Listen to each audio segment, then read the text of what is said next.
बहुत समय पहले रामापुरम नाम का एक गांव हुआ करता था। वो गांव दिखने में जितना सुंदर था, वहाँ के रीति रिवाज और मान्यताएं उतनी ही अजीब थी। इसीलिए आसपास के लोग उस गांव को अजीब गांव कहते थे। उस गांव के लोगों का एक गहरा विश्वास था। वो ये था कि उस गांव में अगर कोई भी कोई इच्छा मांगे तो वो 24 घंटे के भीतर निश्चित रूप से पूरी हो जाएगी। चाहे वो अच्छी इच्छा हो या बुरी, वो पूरी हो जाएगी। इस बात से वे डरते भी थे। इस डर का फायदा उठाकर उस गांव में राघवैया नाम का एक व्यक्ति लोगों को धोखा देकर अपना जीवन बिताता था। वो लोगों को ये विश्वास दिलाता था कि वो कोई बहुत बड़ा शक्तिमान व्यक्ति है और गांव पर आने वाली आपदाओं को अपनी पूजा पाठ से रोक रहा है। सुरेश शहर से अपनी पढ़ाई पूरी करके वापस आता है। काफी समय बाद बेटे के घर आने से रामाराव और उनकी पत्नी लक्ष्मी बहुत खुश होते हैं। तब लक्ष्मी अपने बेटे सुरेश से ऐसी बोलती है, अरे सुरेश, कितने दिन हो गए तुझे देखे। शहर में पढ़ाई कैसे चल रही है, ठीक है ना? सब ठीक है माँ, मेरी पढ़ाई पूरी हो गई है। अब से मैं अपने गांव में ही रहकर हमारे गांव के विकास के लिए पिताजी की सहायता करने के लिए सोच रहा हूँ। बहुत खुशी हुई बेटा, अगर तुम यहीं रहोगे तो हमें भी सहारा रहेगा। लेकिन हमारे गांव की परिस्थितियां तो तुम्हें पता ही है ना। यहाँ लोग अंधविश्वासों में जी रहे हैं। हम कितना भी कहें वे नहीं सुनते। मुझे पता है पिताजी, आते आते ही मैंने सुना बस में कोई बात कर रहे थे कि हमारे गांव में किसी ने कुछ मन्नत मांगा है, उसकी वजह से गांव पर कोई मुसीबत आने वाली है। आखिर इस जमाने भी ऐसे अंधविश्वास क्या है पिताजी? क्या करे बेटा, उस राघवैया की बातों का लोगों पर इतना प्रभाव है। अगर कोई छोटी सी भी अनहोनी हो जाए तो सब श्राप मानते हैं। वे इसके उपाय के लिए पूजा करने के नाम पर पैसे वसूलता है। अगर कोई विरोध करता है तो वो उसे ये कहकर डराता है कि तुम गांव के श्राप का अपमान कर रहे हो। हाँ सुरेश, कुछ दिन पहले उस रंगम्मा की बहू ने मजाक में कहा था कि उसके आंगन के नीम के पेड़ को आम लगनी चाहिए। उस पर उस राघवैया जी ने आकर कहा, अपराध हो गया है, तुमने प्रकृति के नियम के विरुद्ध इच्छा की है और बहुत बड़ा होम करवाया। 5,000 रुपए का खर्च करवा दिया। ये क्या है माँ? नीम के पेड़ पर आम का उगना असंभव है ना? ये जानते हुए भी ऐसा नहीं होगा, उन्होंने होम क्यों करवाया? यही तो है इस गांव की अजीब बात। वो राघवैया लोगों को विश्वास दिलाता है अगर वो इच्छा पूरी हो गई तो अनर्थ हो जाएगा, इसलिए वो पूजा कर रहा है ताकि लोगों की इच्छा पूरी ना हो। लोग यही मानते हैं कि उनसे कोई गलती हुई होगी, इसलिए इच्छा पूरी नहीं हुई। इसका व्यापार तो बहुत बढ़िया है। जो काम कभी होगा ही नहीं उसे होने से रोक दिया कहते हुए फिरना और उसके लिए पैसे वसूल करना। जब वे इस तरह बात कर रहे थे तभी गांव के बुजुर्ग धर्माराव हांफते हुए और दौड़ते हुए रामाराव के घर आता है। रामाराव जी, एक बड़ी मुसीबत आ गई है, सब कुछ तबाह होने वाला है, हम सब बर्बाद हो जाएंगे। क्या हुआ धर्माराव जी, आप इतना घबरा क्यों रहे? बैठिए, थोड़ा पानी पीजिए। पानी पीने का समय नहीं है रामाराव जी। वो जो सोमैया है ना, उस सोमैया ने, जानते हो उसने क्या काम किया है? सोमैया जी ने क्या किया दादाजी? क्या किसी को मारा? वो आज सुबह, उससे भी भयानक हुआ है बेटा। वो आज सुबह चौपाल के पास बैठकर कह रहा था हमारे गांव के तालाब का सारा पानी अगर लाल हो जाए तो कितना अच्छा होगा। क्या हुआ? पानी लाल हो जाना चाहिए? क्या उसे पागलपन सवार हो गया है? वही तो हमारा दुर्भाग्य है। अब हमारे विचित्र गांव के श्राप के अनुसार अगर 24 घंटों में वो इच्छा पूरी हो गई तो हमारे गांव के तालाब का सारा पानी लाल और प्रदूषित हो जाएगा। तब हमारे पास पीने के लिए पानी नहीं होगा, हम मर जाएंगे। बाप रे, कितना घोर अनर्थ है। अब क्या करे जी? अब और क्या, उस राघवैया जी के पास जाना होगा। वही कोई पूजा करके उस विपत्ति को आने से रोक सकते हैं। चलिए हम सब मिलकर चलते हैं। रुकिए धर्माराव जी, तालाब का पानी लाल होना असंभव है। किसी के कुछ कह देने से प्रकृति के नियम नहीं बदलते। हमें इससे डरने की कोई जरूरत नहीं है। आप डरिए मत, कुछ भी नहीं होगा। तुम शहर में पढ़े लिखे लड़के हो बाबू, तुम्हें इस गांव की महिमा नहीं पता। यहाँ मुंह से निकली बात सच होकर ही रहती है। तुम बीच में मत बोलो, अपने पिताजी को लेकर आओ। ठीक है, मैं भी आऊंगा। आखिर वो राघवैया क्या करता है मैं भी देखूंगा। चलिए पिताजी, चलो। उसके बाद रामाराव, सुरेश, धर्माराव और कुछ ग्रामीण मिलकर राघवैया के घर जाते हैं। राघवैया तब तक अपने घर के सामने वाले चबूतरे पर शान से बैठा होता है। ग्रामीणों के आगमन को देखकर वो मुस्कुराता है। आइए आइए गांव के बुजुर्गों, जब तक कोई बड़ी विपत्ति ना आ जाए तब तक आप मेरी चौखट पर पैर नहीं रखते। मुझे पता है तुम लोग जरूर आओगे। हाँ स्वामी, आपकी दिव्य दृष्टि से क्या छिपा है। उस सोमैया ने चाहा है कि तालाब का पानी लाल हो जाएगा। अब हमारी स्थिति क्या होगी, आप ही रक्षा करिए, आप ही भगवान है। राघवैया आंखें बंद करके नाटक करते हुए, बहुत ही तीव्र इच्छा है। जल संकट, यदि पानी दूषित हो गया तो गांव में एक भी इंसान नहीं बचेगा। मैया के मुंह से अगर वो बात निकली है तो वो निश्चित रूप से दैवी निर्णय ही है, लेकिन उसे रोकने की शक्ति केवल मुझ में ही है। क्या करने के लिए कहते हैं राघवैया जी? इसके लिए महाजल स्तंभम यज्ञ करना होगा। उसके लिए बहुत दुर्लभ सामग्री चाहिए। काशी से मंगवाई नई विभूति, हिमालय से लाई गई जड़ी बूटियां चाहिए। खर्च थोड़ा ज्यादा ही होगा। आप लोग तैयार रहिए। कितना होगा स्वामी? वो लगभग 10,000 रुपए होंगे। गांव के लोगों के प्राणों की तुलना में क्या 10,000 कोई बड़ी बात है? तुरंत पैसों का इंतजाम कर दे, तो आज रात ही यज्ञ शुरू कर दूंगा, नहीं तो कल सुबह तक तालाब का पानी लाल रंग में बदल जाएगा। रुकिए रुकिए, सिर्फ 10,000 रुपए के लिए गांव के लोगों को इतना डराएंगे? क्या ये सही है राघवैया जी? कौन है ये?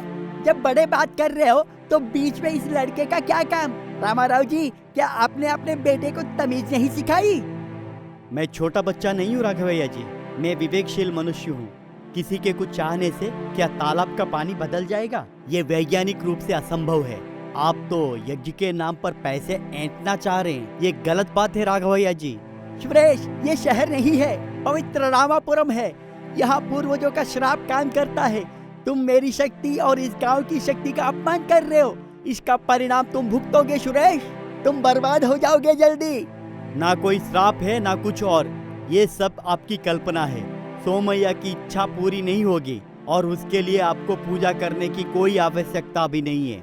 लोगों का पैसा बेकार में बर्बाद करना मुझे पसंद नहीं है। सुरेश बाबू, मत करो, उनसे पंगा मत लो। कल सच में अगर पानी लाल हो गया तो हम सबकी जान चली जाएगी। ठीक है, तो फिर एक काम करते हैं राघवैया जी, मैं आपको एक चुनौती दे रहा हूँ। अगर आप सच में शक्तिवान हैं और इस गांव का श्राप सच है तो मेरी मांगी हुई एक इच्छा भी सच होनी चाहिए ना? तैयार हैं आप? क्या मांगोगे? आप कह रहे हैं कि सोमैया की इच्छा के कारण पानी लाल हो जाता है। मैं अब ये मांगता हूँ, कल सुबह तक हमारे गांव के तालाब का सारा पानी शुद्ध दूध की तरह सफेद हो जाना चाहिए। मैं पूरे दिल से ये मन्नत मांग रहा हूँ, ये मेरी इच्छा है। तब सुरेश की बातों पर सभी ग्रामवासी आश्चर्यचकित हो गए। कहिए राघवैया जी, इस गांव के श्राप के अनुसार मेरी इच्छा भी 24 घंटों में पूरी हो जानी चाहिए, है ना? यदि कल सुबह तक तालाब का पानी दूध की तरह बदल गया तो मैं मानूंगा कि आप वाकई महान हैं और इस गांव को श्राप मिला है। इतना ही नहीं, मैं अपने पिताजी से आपको 10,000 नहीं बल्कि 50,000 रुपए दिलवाऊंगा। ग्रामवासी सब फुसफुसाते हुए, हाँ हाँ, सुरेश ने जो मांगा है वो भी न्याय संगत है। यदि श्राप है तो कोई भी इच्छा पूरी होनी चाहिए ना? राघवैया पसीने पोंछते हुए, वो अच्छी इच्छा ये जल्दी पूरी नहीं होती, केवल बुरी इच्छा यही जल्दी पूरी होती है। श्राप को अच्छे और बुरे का अंतर नहीं पता होता स्वामी। इच्छा तो इच्छा होती है।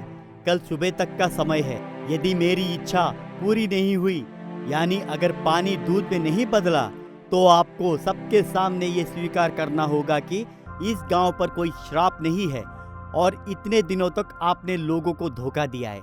आपको ये गांव छोड़कर जाना होगा। राघवैया जी, सुरेश ने जो पूछा उसमें गलती क्या है? आप अगर सच में शक्तिशाली हैं तो इसे स्वीकार कर लीजिए ना।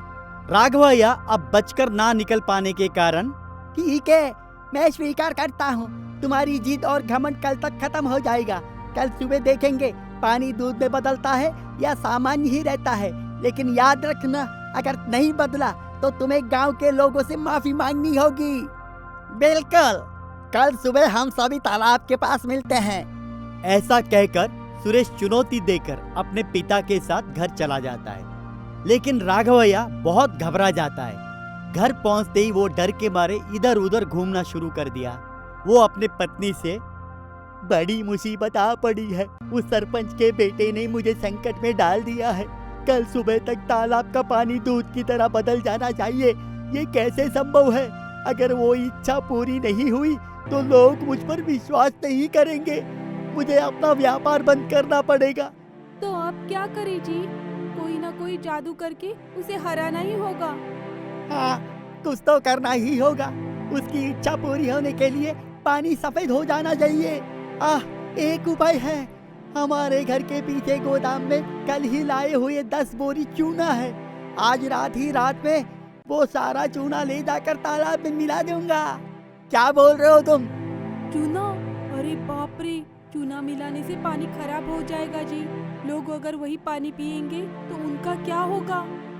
लोगों का जो भी हो मुझे क्या, मेरी इज्जत बनी रहनी चाहिए, मेरी कमाई जारी रहनी चाहिए। पानी सफेद हो जाए बस इतना काफी है। देखा मेरा महिमा? सुरेश की इच्छा पूरी हो गई, लेकिन श्राप के कारण पानी प्रदूषित हो गया है। ऐसा कहकर फिर से उस पानी को ठीक करने के लिए एक और पूजा के नाम पर पैसे वसूले जा सकते हैं। आपकी बुद्धि का कोई जवाब नहीं है जी, लेकिन अगर किसी ने देख लिया तो? इस अमावस्या के अंधेरे में मुझे कोई नहीं देख पाएगा। आधी रात को जब सब सो जाएंगे तब मैं ये काम निपटा दूंगा।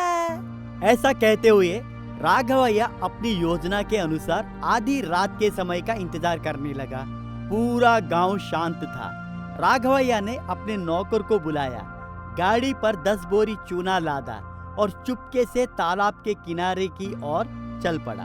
तालाब के किनारे पहुंचने के बाद उसने चारों ओर देखा कि वहां कोई नहीं है।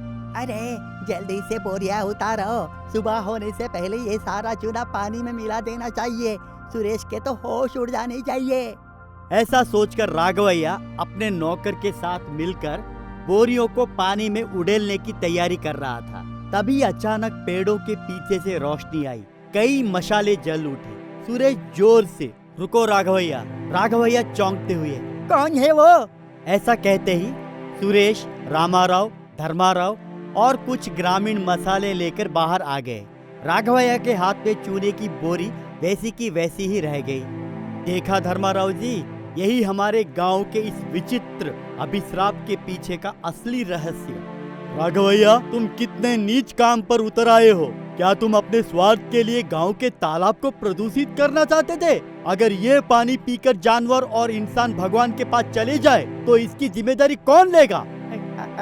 वो नहीं सरपंच जी, मैं पूजा के लिए। अब और झूठ मत बोलो राघवैया। कल जब मैंने तुम्हें चुनौती दी थी तभी मुझे शक हो गया था। मुझे पता था कि तुम पानी को सफेद करने के लिए कोई ना कोई धोखा जरूर करोगे। इसीलिए पिताजी के साथ मिलकर गांव के बड़ों को साथ लेकर यही घात लगाकर बैठे हैं। छी, हमने तुम्हें भगवान समान देखा था। हमारे भरोसे का सहारा लेकर हमें ही धोखा देने लगे। सोमैया की इच्छा पूरी नहीं होगी, ये जानते हुए भी डरा धमका कर पैसे ऐंठे। अब तुम मेरी इच्छा पूरी करने के लिए गांव को बर्बाद करने चले थे। सुनिए ग्रामवासियों, इस गांव को कोई श्राप नहीं है। कोई भी इच्छा अपने आप पूरी नहीं होती। इतने दिनों तक राघवैया जी ने आपके डर को निवेश बनाकर व्यापार किया। ना सोमैया का चाहा हुआ लाल पानी आएगा, ना मेरी चाही हुई दूध जैसी धाराएं आएंगी। हमारे सुख दुख हमारे अपने हाथों में होते हैं, किसी और की चाहत या इच्छाओं पर नहीं। सच है बेटा, इतने दिनों तक हम बेवजह डरते रहे। अपनी मेहनत की सारी कमाई इस व्यक्ति के हवाले कर दी। इन्हें गांव से बेदखल कर देना होगा। हमारे गांव को जहरीला बनाने की कोशिश करने वाले इस व्यक्ति को छोड़ना नहीं चाहिए, जेल में डाल देना चाहिए। मुझे माफ कर दीजिए, मेरी बुद्धि भ्रष्ट हो गई थी, इसीलिए मैंने ये काम किया। धन के लालच ने मेरी आंखों पर पट्टी बांध दी थी। मैं फिर कभी ऐसे काम नहीं करूंगा। मैं ये गांव छोड़कर चला जाऊंगा। तुमने जो गलती की है उसकी सजा तो भुगतनी ही होगी, लेकिन हमारे गांव के लोग अच्छे हैं, इसलिए तुम्हें पुलिस के हवाले नहीं कर रहे। लेकिन कल सुबह तक तुम्हें ये गांव छोड़कर चले जाना होगा। तुमने जो भी अवैध धन कमाया है वो गांव के मंदिर को दे देना होगा। सुना आपने राघवैया जी, इज्जत के साथ यहाँ से चले जाइए। ऐसा कहकर सुरेश ग्रामीणों से, देखा, अगर हम विवेक के साथ सोचें तो किसी भी धोखे को पकड़ सकते हैं। अब से हम इस अजीब गांव नाम को मिटा देते हैं, अंधविश्वासों को छोड़कर मेहनत से काम करते हैं। सच है सुरेश बाबू, तुमने हमारा आंखें खोल दी। आज से हमारा ये अजीब गांव नहीं बल्कि विवेक गांव है। ऐसा कहकर वो राघवैया सिर झुकाकर वहां से चला जाता है। सभी ग्रामीण सुरेश की बुद्धिमानी की प्रशंसा करते हैं। उस दिन से उस गांव में अंधविश्वास दूर हो गए और लोग खुशी और साहस के साथ जीने लगे। डर अंधविश्वास को बढ़ाता है, लेकिन साहस और विवेक सच्चाई को स्थापित करते हैं। धोखेबाजों की बातों पर भरोसा करके धोखा नहीं खाना चाहिए। देखा, अंधविश्वास इंसान को बर्बाद कर देता है और विवेक इंसान को आगे बढ़ाता है।